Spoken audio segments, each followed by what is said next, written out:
하나님을 노래하다 시리즈 첫 번째 시간 거룩한 소원을 품으라 라는 말씀의 제목으로 주님의 말씀 전하겠습니다. 거룩한 소원을 품으라. 우리가 오늘 새벽부터 들었던 이 시편 139편의 말씀의 저자는 다윗입니다. 이 다윗이 인도자를 따라 부르는 노래라는 이 다윗의 시로 알려진 이 시편 139편에 우리가 오늘 새벽에 들었던 말씀을 통해서 우리는 다윗에게 주어졌던 깨달음의 자리를 살펴보았죠. 모든 것을 아시는 하나님, 또 어디에서나 계시는 하나님에 대해서 다윗이 오늘 새벽 말씀에 고백하였어요. 근데 그때 그 상황이 다윗이 고난 중에, 환난 중에 있었던 배경을 가지고 있었거든요.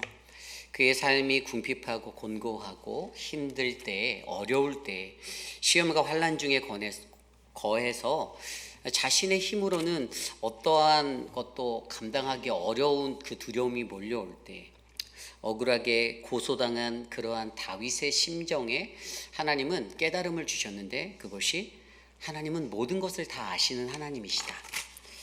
내가 안고 일어섬을 아시는 그 하나님이라는 구절로 말씀을 주셨고, 그리고 어디에나 계신 하나님이시다. 내가 어디로 피하리까라고 고백하는 자신의 고백을 이끌어내시는 어디에나 계시는 그 하나님. 결국에 자기 자신의 존재와 삶 전체가 하나님의 손 안에 있음을 고백하였던 그의 인생이 뭐라고 오늘 새벽 말씀이 정의 내려져서 결정지었냐면 11절 12절에 나온 대로 내가 뭐뭐 할지라도 우리의 삶은 바로 하나님으로부터 우리를 갈라놓을 수 없는 그것이 바로 나와 함께 있다라는 다윗의 고백으로 정리되어졌죠. 그리고 오늘 그 말씀에 이어서 오늘 말씀이 이어져 있는데, 오늘 그 139편의 저자인 다윗이 이 깨달음을 얻었을 때, 이 깨달음이 그냥 거기에서 멈춰져 있는 것이 아니라 이 깨달음이 운동력을 가지고 자신의 신앙의 어떤 방향성이 되어서 그의 삶을 견인해내는데, 그것이 무엇인가? 바로 거룩한 소원을 품게 만들었다라는 것입니다. 깨달음에 이르렀던 그에게 모든 것을 아신 하나님, 어디에나 계시는 하나님에 대해서 고백하였던 그가 오늘 말씀에 이렇게 고백합니다. 23절 24절입니다. 하나님이여 나를 살피사 내 마음을 아시며 나를 시험하사 내 뜻을 아옵소서. 내게 무슨 악한 행위가 있나 보시고 나를 영원한 길로 인도하소서. 아멘. 오늘 제 눈에 들어오는 한 가지 그의 간구, 그의 거룩한 소원이 보입니다. 그것은 주님 나를 영원한 길로 인도해 주세요의 말씀입니다. 나를 영원한 길로 인도해 주세요. 그런데 다윗이 이 고백을 하였던 이유가 있어요. 왜냐하면 그 나를 영원한 길로 인도하기 위해서 하나님이 하시는 두 가지를 그가 깨달았는데, 첫 번째가 23절에 나와 있던 대로 하나님이여 나를 살피사예요. 하나님 나를 살피고 계시는 하나님. 영어 성경 ESV 성경에는 이게 search me 되어 있어요. 하나님이 나를 감찰하시고 살피신 하나님. 히브리어로 이 search라는 단어가 살피다, 하카르라는 단어를 썼는데, 여러분 이것은 단순히 그냥 보는 거 조사하는 게 아니라 굉장히 깊이 있게, 아주 매우 깊이 있게 면밀하게 하나님 두루 살펴봐 주시는 거예요. 그러니까 하나님이 무엇을, 우리의 마음을, 우리의 중심을 살피고 계심에 관해서 이야기하고 있는 것이 바로 이 살피심, 하카르예요. 그런데 두 번째로 보이는 건 하나님이 시험하심으로 라고 얘기하죠. 주께서 시험하사 내 뜻을 아옵소서. 여러분 이 시험하다라는 단어도 히브리어 바한이라는 단어인데, 이것은 뭐냐면 이 금속의 어떤 그 순수성을 우리가 알기 위해서는 어떻게 합니까? 불에 달구잖아요. 연단시켜요. 그렇게 연단하고 불에 달구다 보면 철저히 검증되어지는, 영어 성경에서 그래서 여기를 뭐라면 try me, 하나님 나 좀 계속 시도해 보세요. 나에게 시도해 보세요. 나를 시험해 보세요 라고 말하는, 나를 단련하기 위한 하나님의 시련, 고난, 그 시험이 끊이지 않고 계속되는데, 그것의 중심은 뭐냐? 바로 우리가 그러한 순수성을 가지고 하나님 앞에 나아가고 있는지, 바로 하나님이 인간의 마음을 시험하고 단련하시는 그것을 설명하고 있다는 거예요. 결국에 다윗이 깨달았던 것은요, 지금 내가 마주한 고난, 모함을 당하고 억울하게 고소를 당하고 쫓기는 이 모든 삶의 상황, 그 상황 속에서 그에게 주었던 깨달음을 통해서 모든 것을 아신 하나님, 어디에나 계신 하나님, 그 하나님을 내가 알고 고백하였더니 그의 신앙의 자리에 하나님은 나를 살피시는 하나님이시다. 하나님은 나를 시험하신 하나님이시다. 그래서 이 고난이 어떻게 느껴질까? 이것에 대해서 그가 정의 내리고 그것에 대한 결론이 주님, 내게 무슨 악한 행위가 있나 나를 들여다보시고 하나님 나를 영원한 길로 인도해 주세요라고 고백하고 있다라는 사실입니다. 여러분, 우리 하나님은요, 다윗이 간파한 대로 우리 중심을 보시는 하나님이십니다. 사람의 중심을 마음을 보세요. 우리의 마음 깊은 곳, 내면의 그 깊은 자리, 어떠한 생각을 가지고 겉으로는 화려하고 겉으로는 좋은 신앙인과 같은 꾸며진 모습, 그러나 그의 속에 가지고 있는, 내면에 가지고 있는 그 어그러진 이면의 마음들, 이중적인 그 마음들, 하나님 그것들을 다 꿰뚫어 보시고 계신다라는 거예요.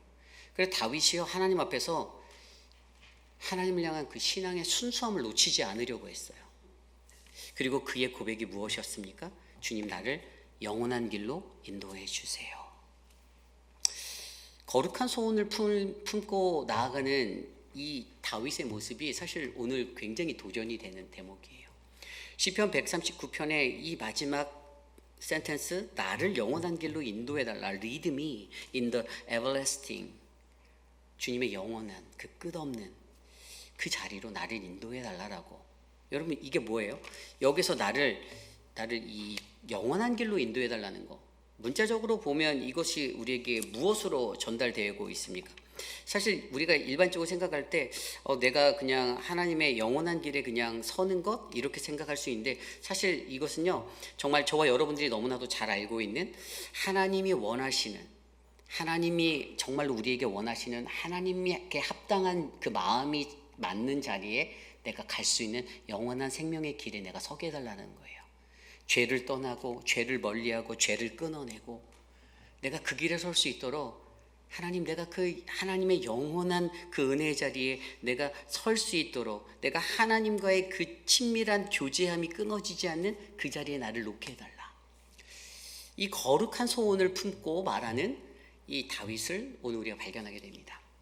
그렇다면 오늘 말씀은요, 그가 고백하고 있는 이 거룩한 소원을 품은 이 고백을 어떻게 이룰 수 있는지, 오늘 다윗의 이 고백의 이야기를 통해, 이 노래를 통해, 찬양을 통해 우리가 배워볼 수가 있는데요, 오늘 말씀을 통해서 저는요, 거룩한 소원을 품기 위해 우리가 어떻게 해야 하는가를 한 3가지 정도로 함께 묵상해 보려 합니다. 오늘 우리에게 주신 귀한 말씀, 거룩한 소원을 품으라, 오늘 우리에게 주시는 첫 번째 말씀은요, 우리의 영이 깨어야 한다라는 것입니다. 우리는 우리의 영이 깨어야 합니다. 저 오늘 말씀 13절 이후의 말씀을 볼게요. 13절에 이렇게 나와요. 주께서 내 내장을 지으시며 나의 모태에서 나를 만드셨나이다. 내가 14절, 내가 주께 감사함은 나를 지으심이 심히 기묘하심이라. 주께서 하시는 일이 기이함을 내 영혼이 잘 아나이다. 이렇게 해서 15절, 16절까지 그가 무엇을 얘기하고 있냐면요, 내가 엄마의 뱃속에부터 처음 지음을 받고 태어나게 되는 이 모든 것들을 자기가 이 박해받는 고통스러운 상황 속에서도 감사하고 있어요. 이 다윗이 박해받고 고난당하는, 모함당하고 고소당하는 억울함에 휩싸인 그 상황 속에서도 하나님이 나를 지으심에 내가 힘을 얻는다라고 고백하고 있다라는 거예요. 감사하고 있다라는 거예요. 여러분, 이 대목을 들여다보면 우리가 여기서 말하고 있는 이 어떤 한 가지, 그가 왜 이것을 감사할 수밖에 없는지를 우리가 들여다볼 수 있어요. 그런데 분명히 아까 13절에 주께서라고 주어가 주님이에요. 주님이 뭘 하셨어요? 주님이 나를 지으셨다는 거, 나를 만드셨다라고 했잖아요. 13절에 나를 만드신 하나님. 이 13절에서 그가 나를 만드셨대요. 그리고 그 나를 만드신 하나님에 대해서 그가 어떻게 표현했냐면 14절에 분명히 내가 주께 감사함은 나를 지으심이 심히 기묘하심이라. 이게 굉장히 중요한 대목이에요. 영어 성경 ESV에 뭐라 되어 있냐면 I praise you, 내가 주님 찬양합니다, 감사합니다, 내가 주를 감사한다. 왜? For I am fearfully and wonderfully made. 하나님이 나를요 정말 fearfully 그리고 wonderfully 만들었다는 거예요. 그 기이함을 그가 아는 거예요. 다윗이 이걸 깨달았어요.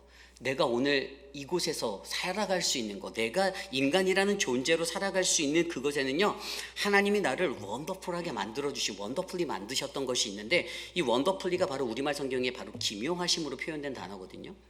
그렇다면 이것이 무엇인가? 이 기이함, 그가 이것에 대해서 하나님이 갖고 있는 하나님의 어떤 하나님의 특별함을 그가 고백하는데, 그게 뭐냐? 내가 알고 있다. 나는 하나님의 기이함을 알고 있어.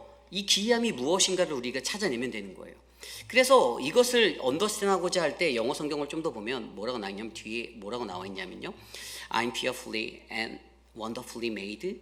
근데 wonderful are your works. My soul know it very well. 내 영이 그것을 잘 안다. 내 영이 무엇을 잘 아는가? 그가 감사할 수 있었던 것은 나의 영혼이 너무나도 잘 아는 한 가지가 있는데, 그것은 하나님이 기적적으로 기묘하게 이루셨던, 놀랍게 이루신 그 일, 나를 지으신 거. 이게 보이는 거예요. 여러분, 그가 놀라했던 것은 하나님이 나를 지으셨다라는 사실이었어요. 근데 여러분, 우리는 일상에서 이게 놀랍나요? 여러분들 하나님이 나를 지으셨다는 거에 놀라신 적 있어요? 제가 봤을 때 많지 않을 거예요. 내가 이 땅을 살아가고 내가 이 땅에 출생한 거 뭐 나의 부모님께 감사하고 그럴 수는 있지만, 하나님이 나를 지으셨다라는 이 사실에 대해서 우리가 막 기뻐하고 막 원더풀이라고 외치며 내가 놀라워하고, 사실 그런 사람 제가 많이 보지 못했어요. 하나님이 나를 지으셔서 내가 너무 기뻐요, 내가 너무 감사해요, 이렇게 환호성 치는 사람을 제가 별로 보지 못했어요. 그런데 오늘 다윗은 하나님의 그 기이함을 놀라워하고 있다라는 거예요.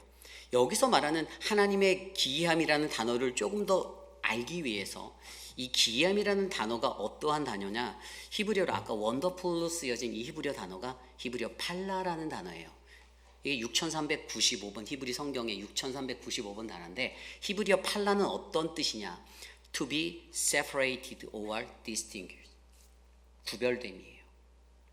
하나님의 기이하심은요, 구별됐다라는 거예요. 다르다라는 거예요. separate 된 거예요. 무언가 다르다라는 거죠. 그런데 그 구별됨이 뭐죠? 그가 나를 지으신 창조주라는 것이죠. 그가 나를 지으셨다라는 거예요. 우리를 창조할 수 있는 사람은 세상에 딱 한 사람이라는 거예요. 그 누구도 나를 만들 수 없어요. 내가 나를 만들 수가 없어요. 내 아버지가 나를 만든 것이 아니에요. 우리의 하나님이 나를 지으셨다라는 그 사실이 그에게 놀라웠다라는 것은요, 이것이 다른 그 누구도 가질 수 없는 그 구별됨의 특성인데, 하나님의 그 속성, 하나님이 갖고 계신 특별함의 능력인데, 내 영이 이것을 안다라는 거예요. 내가 이것을 안다라는 거예요. 내 영이 안다라는 거예요. 여러분, 제가 여기서 우리의 영이 깨어야 한다라고 말하는 이유가 바로 여기에 있어요. 이게 뭐냐면 My soul knows it very well. 여기서 soul이 뭐냐면 히브리어 야다예요. 근데 히브리어 야다는 오늘 아침에 서재원 목사님도 얘기했나? 어제 김주영 목사님 얘기했나? 저희가 자주 쓰는 히브리어 야다, 하나님을 깊이 있게 만나는, 내가 하나님을 아는 것, 이렇게 이해하죠. 근데 동음이 이어예요. 같은 음원으로 같이 사용된 단어 야다에 어떠한 뜻이 있냐면, 여기에는 또 다른 의미가 있는데, 이 야다라는 단어가 단순하게 내가 그냥 뭐 하나님 깊이 있게 알고 이게 아니라 감사하다, 찬양하다, 고백하다라는 의미를 쓰여요. 그래서 아까 제가 영어 성경을 읽어드릴 때 I praise you, 내가 감사하다, 내가 찬양한다라고 고백하는 것, 이게 야다라는 거예요. 그가 이 야다를 할 수 있는 것은 말로만 감사가 아니고, 다윗이 감사할 수 있었던 그것은요, 바로 오늘 말씀 속에서 그가 이 감사를 드릴 수 있었던 이유는 하나님이 나를 지으심을, 내가 심히 기묘한 이것을, 하나님의 아주 놀라운 그것을 내가 안다라는 거예요. 근데 그냥 아는 게 아니라 my soul이라고 되어 있는 히브리 단어는 히브리어 네페시라는 단어를 썼어요. 근데 이 히브리어 네페시라는 단어는 그럼 영혼인가? 이렇게 생각하실 수 있지만, 히브리어 성경에는 영에 관해서 얘기하는 단어가 네페시라는 단어 말고 또 다른 단어가 또 있어요. 네샤마라는 단어예요. 네샤마. 오늘 근데 이 본문에서 쓰여진 단어가요, my soul, 여기에서 쓰인 단어가 네페시가 아니라 여기는 네샤마예요. 네샤마. 오늘 본문에서는요, 네샤마를 썼어요. 히브리어 네샤마. 이것은 뭐냐면요, 영혼, 생명이에요. 여러분 죄송합니다. 오늘 쓰인 건 네페시가 쓰여졌고요. 또 다른 단어는 네샤마예요. 이게 뭐냐면 창세기 2장 7절에 나오는 단어가 네샤마인데, 여러분 하나님이 사람을 창조할 때 뭐라고 했냐면 흙으로 사람을 창조하시고 그 코에 생기를 불어넣었다. 여기에서 말하는 단어가 바로 영혼, 생명이에요. 이게 바로 네샤마예요. 그런데 오늘 단어에 네페시가 쓰여진 이 생명이라는 단어는요, 여러분 이건 살아있는 그 자체를 그냥 나타내는 단어예요. 내가 살아있는 생명 그 자체, 이것을 자기 자신의 그 어떤 존재를 표현할 때 사용하는, 내가 살아있어, 내 한 생명력을 갖고 있는 나는 그냥 생명체야, 이것을 말할 때 쓰는 단어가 네페시. 근데 오늘 내 영혼이라는 단어는 네페시가 쓰였다라고 했죠. 그런데 원래 성경에서 말하는 영혼은요 무엇입니까? 아까 창세기 2장 7절에 나온 대로 네샤마를 써서 흙으로 사람을 지을 때 하나님이 그 코에 생기를 넣었다. 이것은 하나님이 주신 특별한 영적인 숨결, 브레트, 그의 숨결이 우리 안에 들어와서 우리가 그의 영을 가지고 어떻게 해요? 결국에 이 히브리어 어원이 가진 것은 네샤마를 통해서 네페시가 이루어졌다라는 거예요. 하나님의 영이 들어와서, 하나님의 그 숨결이 들어와서 우리에게 생명이 되어져서 우리가 네샤마, 하나님의 네샤마를 통해 네페시의 존재로 되어서 이 땅을 살아가고 있다는 거. 그런데 오늘 그러한 영으로 되어진 우리가 뭐라고 고백해요? 그가 알고 있다는 거예요. 내 영이 하나님의 영을 받아서 내가 호흡하고 있는 내 존재에 내가 오늘 알고 있어요. 하나님이 나를 지으심에 그 기묘하심, 그 특별함, 그 구별됨, 그것을 내가 깨달아 알고 있어요. 그래서 그의 삶에 내가 놀라울 수밖에 없는 건 하나님이 나를 지으셨다라는 그 근원을 쫓아보니 하나님의 영이 보이는 거예요. 그런데 여러분 여기에서 이게 굉장히 중요한 거예요. 다윗이 이 영적 세계에 몰입하게 돼서 영에 관한 것들을 깨닫게 되었는데, 이게 뭐냐면 이 영의 세계는 여러분 우리들이 가지고 있는 이성이나 어떤 육체적인 감각, 이것들로 파악해낼 수 있는 게 아니라는 거예요. 내 감이 좋아서, 내가 배운 게 많아서 내 지식적으로 접근하고 도달할 수 있는 게 아니라는 거예요. 이것은 매우 깊은 차원의 different thing이에요. 영적인 것은 영으로 통한다라는 말이 있죠. 영에 민감한, 하나님의 영을 제대로 알고 영적으로 살아가는 사람들은 영의 분별이 쉽게 되어져요. 그 영의 움직임을 알아요. 그 사람의 경험과 사람이 가지고 있는 지식으로 구별해내는 것이 절대 될 수 없어요. 이것은 영은 영으로 아는 것, 바로 하나님의 영으로 받은 우리가 그 영에 민감히 깨어 살아갈 때 우리는 하나님이 우리에게 말씀하시고자 하는 것을 선명히 바라볼 수 있고, 내 뜻대로 내 마음대로 해석하는 것이 아니라 하나님의 영이, 하나님의 말씀이 내게 그대로 내게 전달되어 오는 이 영의 움직임으로 영을 통해 하나님과 교감하는 인생이 될 수 있다는 사실에 대해서 설명해 주는 거예요. 그런데 하나님의 영을 우리가 온전히 이해 못하면 이런 것이 이해가 안 되는 건데, 결국에 무엇입니까? 다윗이 이것을 영으로 받아들여서 영으로 이해하고 있는 거예요. 그가 영으로 이해한 것은 내가 하나님께 지음받았다라는 이 멘트가 나에게 가슴 벅차고 감격이 되고 프레이즈로 할 수 있었던 이유는 그가 영으로 반응하고 있었거든요.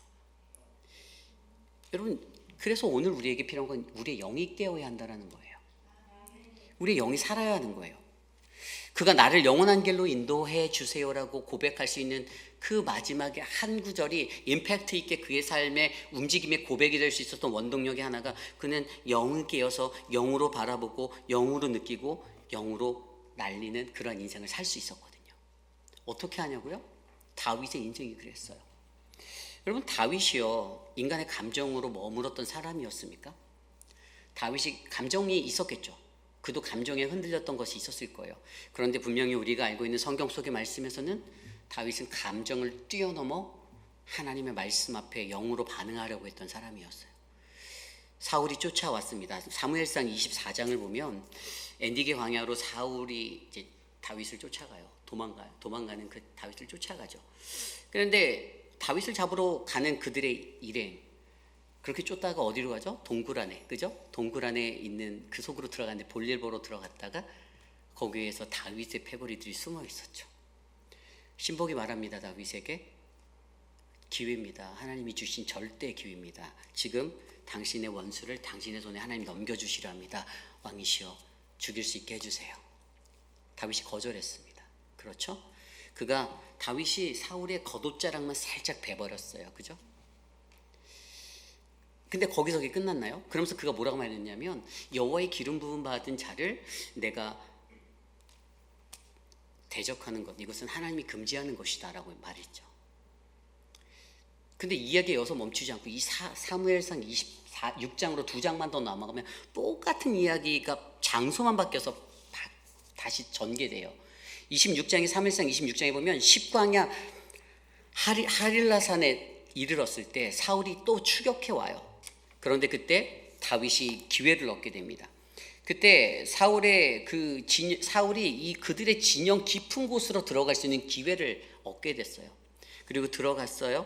그리고 다윗의 신복이었던 아비새가 지금이 그를 찔러 땅에 박게 할 수 있는 기회라고 내가 하겠다라고 그렇게 기회를 달라고 하는데 또 거절해요. 이유는 똑같았어요. 여기서 내가 손을 들어 여호와의 기름 부음 받은 자를 치지 아니하겠다라고 얘기합니다. 여러분, 감정의 움직임대로라면 그가 영이 아니라 감정, 인간이 가지고 있는 감정으로 움직였다라면 그의 목을 뱄을 거예요. 그죠? 그런데 그가 그렇게 하지 않았던 것은요, 하나님의 영이 그의 영에게 말씀하시는 것을 그는 들었다라는 거예요. 우리 인간에겐 근데 이게 굉장히 많이 부족하죠. 그렇죠? 저에게도 많이 부족하고 여러분들에게도 부족하고, 인간관계하고 신앙생활 할 때 감정에 치우치면 감정적인 것 때문에 다른 사람을 핍박하고 대적할 때도 많죠. 그죠? 여러 가지 논리로, 내가 가지고 있는 힘과 내가 가지고 있는 논리로. 근데 이것은 영의 움직임이 아니라는 거잖아요. 그런데 오늘 말씀에서 다윗이 이것을 할 수 있었던 것은 우리의 영이 깨어야, 내 영이 깨어야, 내 영이 깨어 있어야 내가 이러한 이것들을 할 수 있다라는 그것을 그가 깨달아 알아서 하나님이 나를 지으셨다라는 사실에 대해서 내가 놀라고 있어요. 그리고 그게 고백해요. 뭐라고 고백했어요? 나를 영원한 길로 인도해 주세요. 나를 지으신 하나님, 하나님의 영으로 나를 지으신 하나님, 내가 그 영으로 하나님과 교제하고 교통하고 하나님과 소통하고 있는데 하나님 도와주세요. 여러분, 저는 오늘 저와 여러분들에게 이 거룩한 소원을 품는 그 믿음의 한 사람, 나를 영원한 길로 인도해달라는 다윗의 고백처럼 여러분, 이 고백에 이를 수 있는 그 영의 눈이 저와 여러분들 안에 영의 마음이 깨어나기를 간절히 기도합니다. 이것이 오늘 말씀의 첫 번째, 거룩한 소원을 품으라, 우리 영이 깨어야 합니다입니다. 두 번째는요, 거룩한 소원을 품으라, 오늘 우리에게 주신 두 번째 말씀은요, 우리는 하나님의 생각을 귀하게 여겨야 한다라는 것입니다. 우리는 하나님의 생각을 귀하게 여겨야 한다. 17절 18절 말씀이에요. 하나님이여, 주의 생각이 내게 어찌 그리 보배로운지요, 그 수가 어찌 그리 많은지요. 내가 세려고 할지라도 그 수가 모래보다 많도소이다. 내가 깰 때에도 여전히 주와 함께 있나이다. 아멘. 엄청난 말씀이에요. 여러분, 그가 주의 생각이 가장 보배로운 것으로 표현하고 있어요. 그죠? 그의 고백, 다윗의 고백이요, 주님의 생각이 정말로 귀하다라는 거예요. 영어 성경에 보면 How precious to me are your thoughts. 당신의, 직역하면 당신의 생각이 나에게 얼마나 귀한가요? 이렇게 말하는 거예요. 그죠? 그런데 하나님의 생각을 귀하게 여기는 다윗의 태도를 발견하고 있는 거예요. 그는 사람의 생각보다 하나님의 생각을 가장 귀한 것으로 여겼어요. 근데 여기서 중요한 건 귀하다예요. 이 프리시우스라고 쓰여진 이 귀하다라는 히브리어 야카르라는 단어는요, 이것은 보배롭고 귀하고 중요한, 값지다라는 의미를 가지고 있어요. 쉽게 말하면 값으로 매길 수 없을 만큼 가장 자기에게 소중한 것을 나타내는 단어가 바로 이 단어예요. 오늘 그래서 다윗이 고백하는 이 고백에는요, 나에게 가장 가치 있는 것이 무엇인가? 그것은 하나님의 생각, 그의 생각이다라고 얘기하는 거예요. 오늘 여러분에게 가장 중요한 건 무엇이죠? 오늘 여러분들에게 가장 중요한 것은 무엇입니까? 하나님의 생각이 여러분의 삶을 지배하고 있나요? 그것이 여러분에게 가장 중요한 것인가요? 우리의 삶에 가장 무엇이 가치 있는 것으로 내게 자리매김져 있는지 한번 생각해 봅시다. 그런데 오늘 저자는 주님의 생각이 나의 삶에 가장 귀하다, 다윗의 고백이에요. 하나님, 당신의 생각이 내가 귀하게 여겨요. 내 귀합니다. 나에게 너무나도 귀해요. 근데 이게 어떻게 됐는지, 어떻게 이런 생각을 가질 수 있었는지 그가 설명해 주는 게 아까 읽었던 말씀 중에 나와요. 18절 후반에 보면 내가 세려고 할지라도 그 수가 모래보다 많다. 하나님의 생각이 너무나도 크다는 거예요. 모래같이만 너무나도 크게 느껴지는데, 그래서 그가 취했던 방법이 있어요. 방법론. 내가 깰 때에도 여전히 주와 함께 있나이다. 그 비결이었어요. 어떻게 하면 내 삶 속에 하나님의 생각을 가장 귀하게 여길 수 있을까? 여러분, 그것은 다른 것이 아니에요. 바로 주님의 말씀 안에 주님과 함께 거하는 것이에요. 답이에요. 이거 어떻게 하냐고요? 시편 곳곳에 그런 흔적이 남아 있어요. 시편 119편에도 나와 있고 시편 143편에도 나와 있어요. 시편 119편에 보면 어떠한 구절이 있냐면요. 시편 119편 97절. 내가 주의 법을 어찌 그리 사랑하는지요. 내가 그것을 종일 작은 소리로 읊조리이다. 시편 119편 148절. 주의 말씀을 조용히 읊조리려고 내가 새벽녘에 눈을 떴나이다. 아멘. 읊조리다는 단어가 눈에 들어오죠. 하나님의 말씀을 읊조렸던 다윗의 삶이에요. 143편에도 읊조리다라는 단어로 나와 있어요. 하나님의 말씀을 읊조렸던 다윗. 읊조리다, 히브리어 하가라는 단어, 조용한 소리로 읊조리다. 영어로 번역하면 meditate, 묵상이에요. 일상에서 다윗의 삶에 붙어 있었던 건 하나님의 말씀을 묵상하는 삶이 훈련되어져 있어요. 하나님의 말씀을 묵상한 삶이 얼마나 중요하고 강력한지를 다윗을 통해서 우리에게 보여주고 있어요. 여러분, 묵상의 삶을 통해서 무엇을 합니까? 다윗은 하나님의 말씀이 자신의 삶의 중심으로 들어올 수 있도록 자리 잡게 하였습니다. 묵상의 힘이에요. 그냥 설교 시간에 한 번 듣고 내가 틈날 때 성경책 조금 읽고선 다 읽었다, 이게 아니고요. 메디테이트 한 거예요. 묵상한 거예요. 그래서 quiet time이라는 큐티가 굉장히 중요한 거예요. 왜 우리가 매일의 삶 가운데 큐티를 해야 하는가? 왜 우리가 하나님의 말씀을 묵상해야 하는가? 이것이 가장 중요한 것은 우리의 삶 가운데 내 삶 속에서 이 깊은 묵상이 만들어내고 끌어내는 하나님이 주시는 삶의 지혜가 내게 넘쳐날 수 있기 때문이다라는 거죠. 많은 사람들이 이것을 알지만 행동으로 옮겨내기가 정말 쉽지 않거든요. 근데 그가 그거를 알았어요. 일상 속에서 우리의 삶도 이것을 지켜내는 게 너무 힘들어요. 제가 예전에 부목사 생활을 할 때 제가 저쪽 네바다주에서 섬겼던 교회에서 그분을 비방하는 건 아니지만 제가 섬겼던 담임 목사님이 저에게 어떤 것을 이제 부목사니까 명령을 하죠. 이제 말 전달을 해요. 이 목사 우리 이거 이렇게 하자. 그런데 나한테 어떻게 하라고 매뉴얼을 주셨던 게 집에만 갔다 오면 바뀌어요. 집에만 갔다 오면 왜 바뀔까요? 집에 하나님보다 크신 누군가 계셨던 것 같아요. 집에만 갔다 오면 다음날 또 불러 또 바뀌어 있어요. 바뀌어요. 하나님의 말씀을 묵상하고 가면 하나님의 뜻이 보이면 그 말씀 앞에서 내가 묵상한 것으로 인해서 내려오는 결론을 이 하나님이 내게 주신 마음으로 끌어안고 가야 되는데 이게 집에만 가면 집에서 모시고 있는 마마가 이제 그걸 바꾸는 거죠. 그거 그렇게 하면 안 돼. 물론 그분이 더 많이 기도하고 더 많이 묵상해서 그런 결론을 도출했을 수도 있지만 여러분, 하나님과의 동행하는 자리에서요, 여러분, 우리가 사람의 말과 사람의 것들 때문에 흔들리면요, 여러분, 하나님의 사역을 견고하게 끌어갈 수가 없어요. 그래서 우리를 가장 두렵게 만들고 위험하게 놓는 게 사실은 동정심, 인정 이런 거예요. 그게 나쁘다라는 것이 아니에요. 매우 중요해요. 왜냐하면 우리는 하나님의 교회니까 동정심, 인정 다 중요해요. 그런데 이따가도 보면 알겠지만 하나님은 가장 죄를 미워하신 하나님이기 때문에 그게 위험해지는 거예요.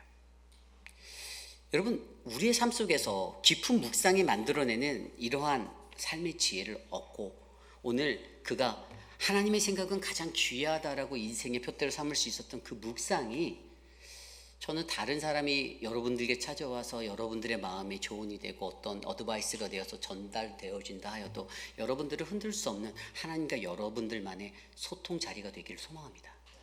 하나님한테 뜻을 구하고 하나님께 뜻을 받는 삶, 묵상으로 이루어질 수 있는 거. 많이 묵상하면 그만큼 깊이 있는 은혜가 나와요. 그죠? 저는 오늘 우리에게 이런 은혜가 넘쳐나길 기도드립니다.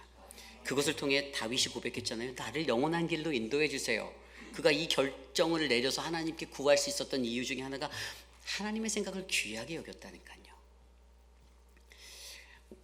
오늘 마지막으로 거룩한 소원을 품으라. 우리에게 주시는 마지막 세 번째 말씀, 거룩한 소원을 품으라. 세 번째는요, 죄에 대한 단호한 태도를 가지고 단호한 태도, 거룩한 미움을 가져라입니다. 거룩한 미움을 가지라. 죄에 대한 단호한 태도, 거룩한 미움을 가지라. 오늘 말씀 19절 22절이에요.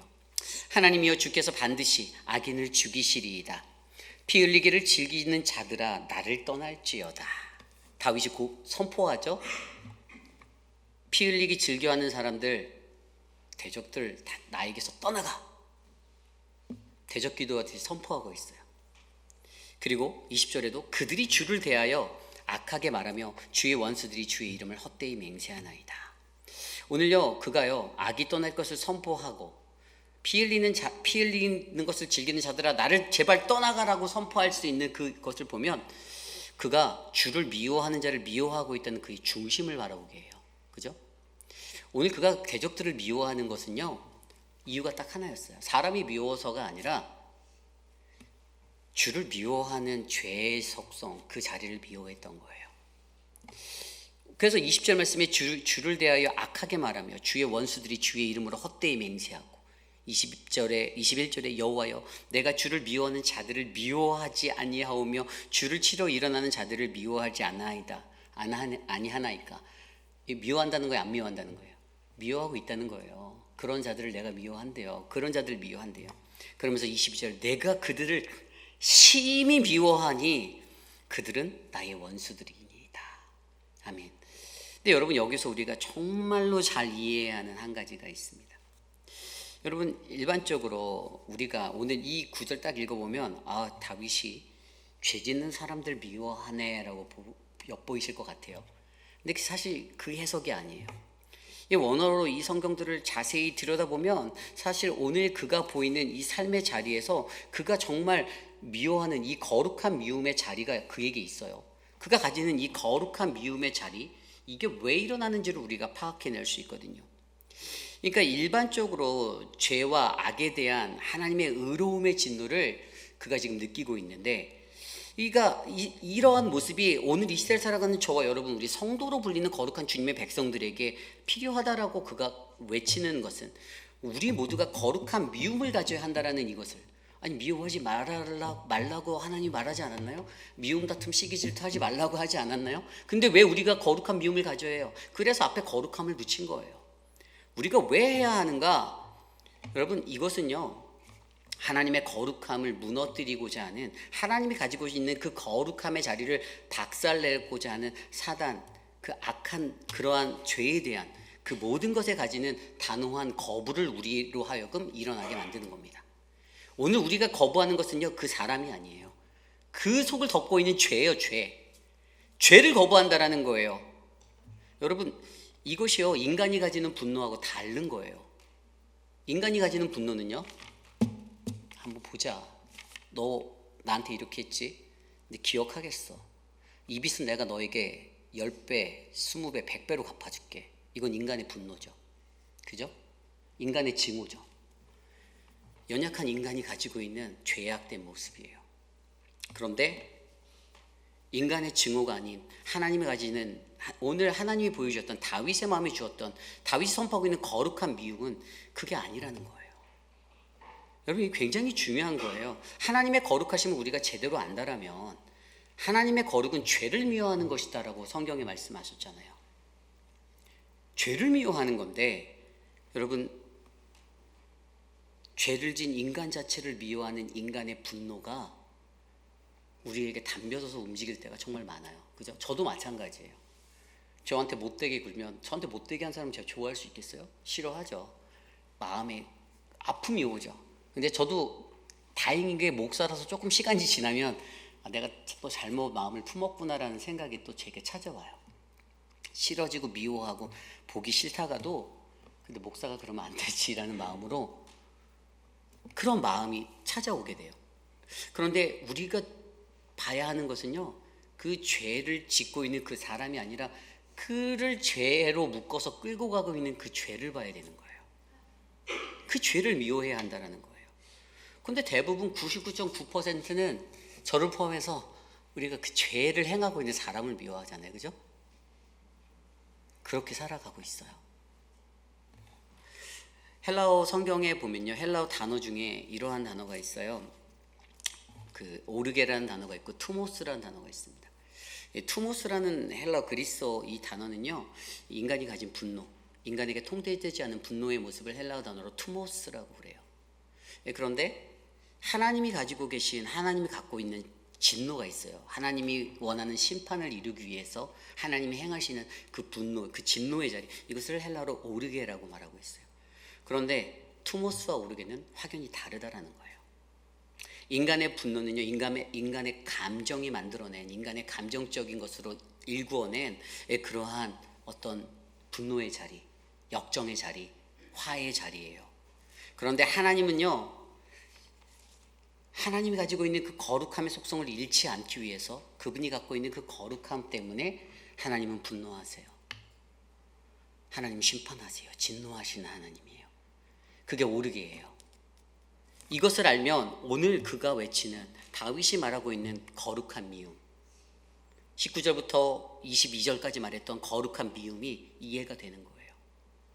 오늘 그가 그들을 심히 미워한다, 내가 그들을 심히 미워한다, 그들은 나의 원수다라고 말하는 게 얘 사람 미워하네로 보이는 게 아니라, 여러분, 그가 미워하고 있는 이 자리는요, 악이 떠날 것을 선포하는, 철저하게 악에게 집중되어져 있는, 그를 덮고 있는 그 죄를 미워하는 다윗의 믿음, 그 마음을 보여주고 있다라는 거예요. 오늘 이 시대를 살아가는 저와 여러분들, 여러분 우리들에게도요, 여러분 우리들의 삶 속에도, 여러분 우리들은요, 이 죄에 대한 이 단호한 태도를 가져야 하는, 여러분 거룩한 미움을 가져야 한다라는 거예요. 사랑으로 덮어주고 용납하고 너무나도 좋은 말들 많아요, 그죠? 하나님은 사랑이라. 하나님 사랑 맞아요. 그런데 제가 누차 말씀드렸듯이 그 사랑은 하나님의 공의를 담고 있습니다. 하나님의 공의를 빼고 사랑만 말하면 여러분 그거 사입이에요. 죄송해요, 사입입니다. 신천지예요, 신천지. 하나님의 사랑은 절대로 일방향적인, 한쪽으로 편향된 무조건적인 사랑이라고 말하는 그것만 강조하는 사랑이 아니에요. 하나님은 죄를 회개하게 만들고 죄를 뉘우치게 만들고 다시 돌아오게 만드는 공의를 베푸시는 하나님이에요. 그러나 끝까지 기다리고 끝까지 인내하는 사람이에요. 그러니까 어디 가서 하나님의 사랑, 무조건 사랑해야 된다, 그렇게 말하는 한쪽으로 치우친 분들 보시면 기도 많이 하시라 꼭 전해주세요. 틀어진 사랑이, 어그러진 사랑이에요. 그것 때문에 그 한 사람을 더 깊은 죄의 소동으로 몰아넣을 수 있어요. 공동체를 파멸시킬 수 있어요. 잘못된 사랑 강조하며 질서를 무너뜨리고 하나님의 법과 하나님의 나라의 것들을 무너뜨리고 황폐하게 만드는 그곳으로 몰아넣게 돼요. 여러분, 오늘 우리에게 주시는 말씀에서 바로 죄에 대한 이 단호한 태도, 거룩한 미움을 가지는 것, 여러분, 그가 이 거룩한 마음이 있었기에 거룩한 소원을 품을 수가 있었어요. 어떤 소원이었죠? 나를 영원한 길로 인도해 주세요. 나를 영원한 길로 인도해 달라라는, 여러분, 이 고백은요, 내가 내 길을 찾겠습니다가 아니잖아요.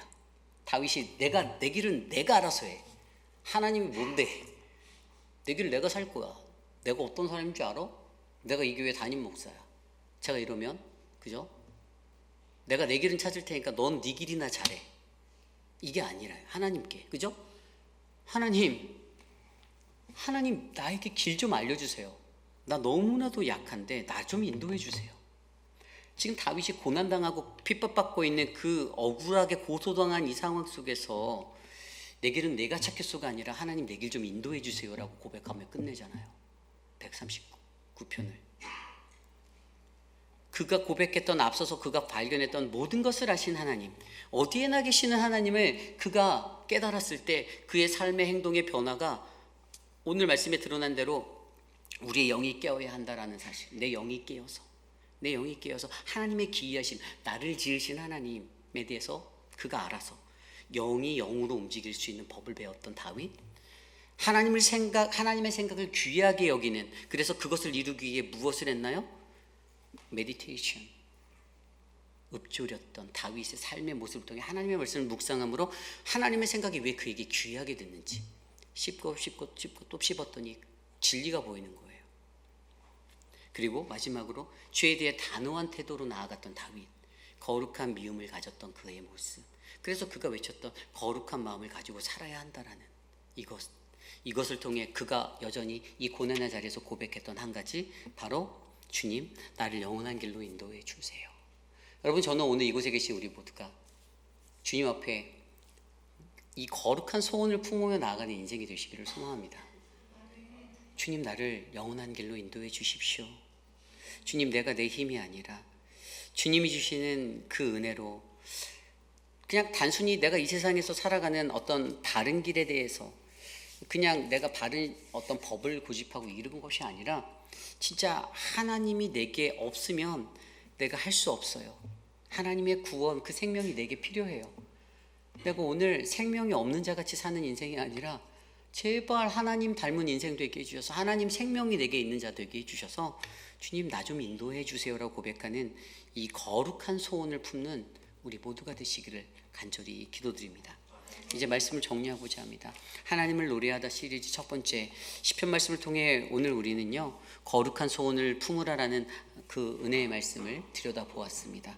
다윗의 삶을 통해서 생명의 위협을 받았던 그 상황 속에서도, 그러나 그때에도 하나님의 임재 속에 그가 위로를 받고 그가 하나님의 구원을 구하고 하나님의 도움을 구할 수 있었던 한 가지는, 여러분, 그가 하나님이 어떠한 분인지를 알고 감사할 수 있었기 때문이고요, 그가 하나님이 가지신 생각의 그 광대함을 그가 알았기 때문이고, 결국에 죄와 끊어내고 죄로부터 멀리하여 거룩한 미움을 가지고 단호히 결단하고 나아가야 하는 행동력을 가졌기 때문입니다. 오늘 이 시대에 주님이 원하시는 그 한 사람이, 저는 혼미함 가운데 젖어있는 인생을 사는 모습이 아니라 하나님의 신실함과 하나님의 거룩함과 주님의 은혜로 채워져 있는 우리들의 모습이 되기를 간절히 소망합니다. 이러한 마음으로 이 시간 함께 같이 찬양하기 원하는데요, 저는 오늘 말씀을 준비하며 이 찬양이 생각났습니다. 축복의 사람이란 찬양인데요, 주님께 힘을 얻고 그 마음에 시온에 데려가 있는 우리들, 그것을 기억하며 함께 우리 이 찬양 드리도록 하겠습니다. 함께 찬양합니다. 주께 힘을 얻고, 주께 힘을 얻고 그 마음에 시온에 데려가 있는 그대는 하나님의 축복의 사람이죠. 주님, 그대를 너무 기뻐하시죠. 주의 집에 거하 그를 사모하며 주를 항상 찬송하는 그대는 하나님의 축복의 사람이죠. 주님, 그대를 너무 사랑하시죠. 그대 섬김은 아름다운 찬송, 그대 섬김은 아름다운 찬송, 그대 헌신을 향기로운 기도, 그대가 밟는 땅, 그대가 밟는 땅 어디에서라도 주님의 이름 높아지고. 우리 처음부터 다시 고백할까요? 주께 힘을 얻고, 주께 힘을 얻고 그 마음에 시온에 데려가 있는 그대는 하나님의 축복의 사람이죠.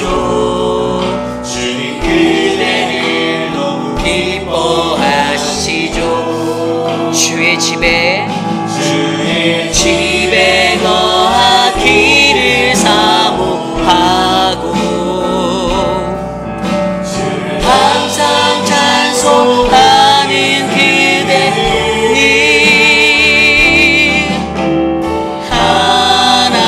하나님의 축복의 사람이죠. 주님, 그대를 너무 사랑하시죠. 그대 섬김은 아름다운 찬송,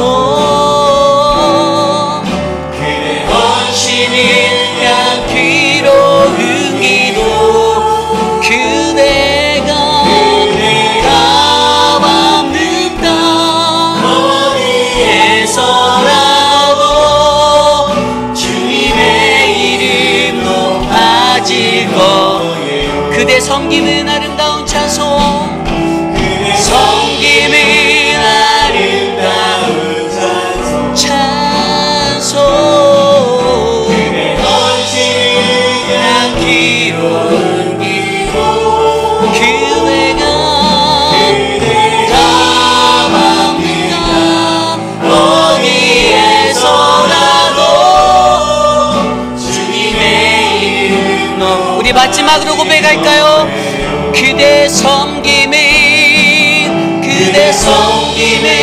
아름다운 찬송, 헌신을 향기로운 기도, 그대가 밟는 땅 어디에서라도 주님의 이름 높아질, 그대가 밟는 땅 어디에서라도, 그대가 밟는 땅 어디에서라도 주님의 이름 높아질 거예요. 오늘 주신 말씀을 놓고 함께 기도하기 원합니다. 하나님, 우리 안에 이 거룩한 소원이 있기 원합니다. 하나님, 내 영혼이, 내 삶이 나를 영원한 길로 주님 인도해 달라고, 주님 매 순간 나를 살펴주시고 주님 나를 시험하여 주셔서 내게 어떤 악한 자리가 있는지를 내가 들여다보게 하시고 나를 하나님의 영원한 길로 인도하는 이 거룩한 소원이 오늘 내 삶에 있기 원합니다. 하나님, 자로나 우로나 치우치지 않도록 나에게 이 은혜를 베풀어 주십시오. 하나님, 주님으로부터 힘을 얻어서 주님 아름다운 섬김과 아름다운 헌신으로 내가 주님의 땅을 밟는 그 한 사람 되기 원합니다. 오늘 주신 말씀을 놓고 함께 기도하며 나가겠습니다. 하나님, 감사합니다. 우리에게 거룩한 소원을 품을 수 있는 하나님 그 은혜를, 거룩한 이 은혜의 자리를 베풀어 주시길 원합니다. 하나님, 다윗이 깨달았던 시편 139편을 통해 그의 고백을 통해 들여다본 그의 깨달음, 하나님 모든 것을 하신 하나님, 어디에도 계시는 그 하나님을 내가 고백하며 하나님 나의 존재 가운데 하나님이 함께 하시기를 간구하는 그 믿음의 삶이 하나님의 지혜의 삶의 자리가 되기를, 하나님의 손길 안에 놓여져 있는 인생됨을 고백하여 주셔서 내가 어떠한 길을 가든지 나를 영원히 영원한 길로 인도해달라는 그 믿음의 거룩한 고백을 드릴 수 있는 그 믿음의 기도자가 되게 하여 주시고, 하나님 나를 굽어살피셔서 나의 영이 깨어서 하나님의 그 기이하신 일들을 내가 알아 나를 지으신 하나님, 하나님 그 신명박직하신 하나님을 내가 의지합니다. 하나님, 나를 다스려 주시고 나의 영으로 말씀하신 하나님의 그 영을 내가 받아 내가 영으로 깨어 움직이는 자 되게 하여 주시고, 하나님, 하나님의 생각을 귀하게 여기는, 주님의 생각은 보배 높습니다라는 그 믿음의 고백 가운데 담겨있는 하나님의 말씀의 묵상, 그 삶의 동행을 통하여 하나님의 거룩하심을 드러낼 수 있는 하나님 그러한 인생 되게 하여 주시옵소서. 죄에 대하여 단호한 마음을 가지고 거룩한 미움을 가지고 살아가는 우리들이기 원합니다. 하나님의 거룩함의 순수성을 잃어버리지 않기 위하여 하나님 죄와 단절, 죄와의 싸움에 승부수를 띄울 수 있는 믿음의 결단력이 우리 각 사람에게 있어서 혼미한 영으로 이 세대를 살지 않게 하여 주시고 하나님의 거룩으로 이 땅을 살아갈 수 있도록 주님 도와주시옵소서. 주님 인도하여 주시옵소서. 우리 시간에 계속해서 기도할 때에 우리 교회를 위해서 기도하기 원합니다.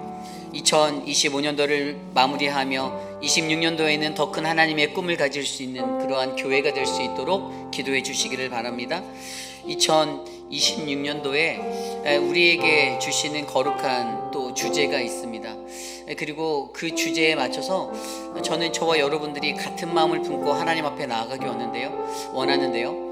제가 1년의 시간을 달려오며 2026년도에는 과연 어떠한 말씀으로 내가 하나님 앞에 또 우리 백성들의 그 삶들을 인도할 수 있을까 기도하다가 제게 주셨던 말씀이 누가복음 17장의 말씀입니다.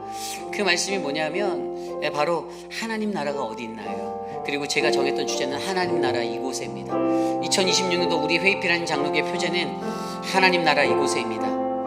그리고 그 하나님 나라가 바로 우리 안에 있다라는 부제를 가지고 제가 여러분들과 특세를 할 거고 한 해 동안 이 믿음의 경주를 달려나가고자 합니다.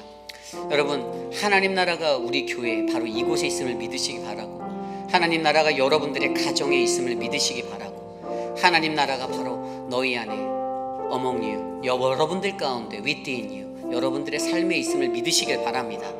그러한 삶을 바라보며 우리가 2026년도를 향해 달려나갈 때 하나님 우리에게 세임 주십시오. 우리 교회가 하나님 나라를 꿈꾸고 하나님 나라를 이루는 거룩한 교회로 쓰임받게 하여 주시옵소서. 함께 이 시간 기도합니다. 하나님 도와주십시오. 우리에게 하나님의 거룩한 은혜를 베푸신 하나님, 우리의 삶 가운데 하나님 나라가 어디에 이 묵상의 고찰이 끊어지지 않게 하여 주시고, 우리의 삶 가운데 하나님의 나라가 우리의 교회 가운데, 나의 가정 가운데, 이 사회 가운데, 이 세대 가운데 하나님의 나라가 임하도록 하나님 역사하여 주시옵소서. 우리 교회가 그렇게 쓰임받는 교회가 되길 원하고, 우리 가정이 그러한 가정이 되길 원하고, 우리 성도들 한 사람 한 사람이 그러한 하나님의 나라를 이루는 백성이 되기를 원하오니 주님, 하나님의 말씀으로 우리를 인도하시고 역사하여 주시옵소서. 2026년도 우리가 달려가는 그 믿음의 길을 하나님 함께하여 주시옵소서. 인도하여 주시옵소서. 우리 교회를 충만하게 붙잡아 주시옵소서. 우리 시간에 기도할 때 육신의 연약함 가운데 계신 분들을 위해서 기도합니다. 오늘 우리 미스터 맥클로이가 무릎 수술을 마쳤습니다. 지금 KPL 316고 벨리에 입원하고 있는데, 아까 저희들이 잠깐 또 방문하고 그러고 기도하고 왔는데 무릎 수술이 잘 되었어요. 그리고 이제 리앱으로 또 옮겨져야 하고 회복의 시간을 가져야 하는데, 옆에서 돕고 있는 우리 아내분 되시는 이미애 성도님을 위해서 기도해 주시고, 그 영혼들 안에 하나님의 회복이 있도록 함께 기도해 주시기를 부탁드립니다. 아울러 지금 리앱에 계시는 우리 성경자 권사님을 위해서도 기도해 주시고요. 권사님의 삶을 통해서 하나님이 역사하시도록, 그리고 권사님이 병원에 계신 와중에도 저희 교우들을 위해서 크리스마스 때 떡을 나눠주라라고 도네이션, 떡살을 나눠주, 해마다 했던 그것들을 하기 위해서 또 김영준 장로님을 통해서 그것들을 나누셨는데, 귀한 하나님의 은혜 가운데 서 계신 그 삶을 주님 지켜달라고 기도해 주시기를 부탁드립니다. 아울러 지금 감기와 또 여러 가지 어려움으로 고통받고 계신 분들이 계시고요. 또 우리 강경옥 집사님, 특별히 파킨슨과 싸우는 저 삶의 자리, 그럼에도 불구하고 하나님을 향한 믿음의 자리를 잃지 않는 그 삶의 자리에 함께 기도해 주시고, 미스터 드레이크, 미스터 라빈슨, 미스터 아터, 미스터 카벨라, 우리가 기도하는 모든 분들 한 사람 한 사람을 위해서, 또 우리 유강현 집사님과 박원료 권사님과 박장순 권사님과 그 외에 많은 분들, 안금래 어머님, 우리 모든 분들을 위해서 함께 이 시간 기도하고 제가 기도한 후에 마치겠습니다. 기도합니다. 주님, 오늘 우리의 삶 가운데 사랑하는 분들을 위하여 기도할 수 있는 은혜를 주셔서 감사합니다.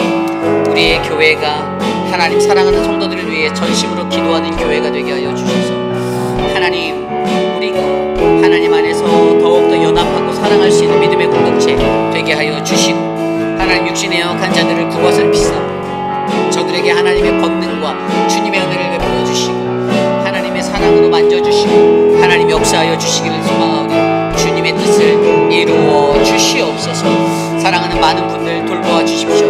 눈의 회복 중에 계신 신화분 집사님을 지켜주시고, 우리 신화분 집사님의 눈이 회복되어 다시 예배의 자리로 나와 하나님을 섬길 수 있게 복을 내려주시고, 하나님 고통 중에 계신 수많은 분들을 기억하사 혈압과 당뇨, 고혈압으로 고생하는 수많은 분들, 지병으로 고생하는 수많은 자들을 돌보아 주시옵소서.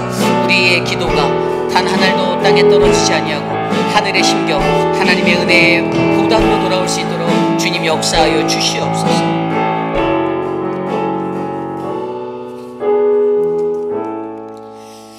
하나님, 오늘 이 저녁에 우리가 거룩하신 하나님 앞에 나와 주님의 말씀을 듣게 하여 주시니 감사합니다. 우리의 귓가에 들렸던 그 말씀 한 구절 한 구절이 하나님 그저 사람의 말로 들려 오른쪽 귀로 들렸다 왼쪽으로 빠져나가는 인생이 아니라 우리들의 마음으로 내려가는 거룩한 말씀 되게 도와주시고, 하나님 내 삶에 거룩한 하나님의 소원을 품을 수 있는 영적 각성이 일어나고 하나님 영적 변화가 일어나 하나님을 놀랍게 할 수 있는 아름다운 주의 백성 될 수 있도록 도와주시옵소서. 지금은 우리 구주 예수 그리스도의 무한하신 은혜와 그 크신 하나님의 사랑하심과 성령 하나님의 감화감동 교통하심의 역사가 오늘 우리에게 말씀하신 그 하나님의 말씀 속에서 하나님 내게 깨달음을 주신 뒤에 내 삶이 멈추지 않고 하나님의 거룩한 소원을 품을 수 있는 다윗의 모습을 담기 원합니다. 나의 영이 깨어 영으로 영을 알아보게 하여 주시고 하나님의 생각을 귀하게 여길 수 있는 메디테이션이 내 삶에 있어 주의 말씀을 읊조리며 살아갈 수 있도록 도와주시고 죄를 단호히 끊어낼 수 있는 거룩한 미움을 내게 주셔서 하나님 혼미한 인생 살지 않도록 도와주시옵소서라고 간구하는 사랑하는 모든 휘빛 아닌 장로교회 성도님들, 오늘 이곳에 특별히 나와 주님 앞에 엎드려 예배드린 믿음의 권속들 머리머리 위에 저들의 가정과 자녀와 삶의 터전 위에 지금으로부터 영원토록 함께 하시기를 간절히 축원하옵나이다. 아멘.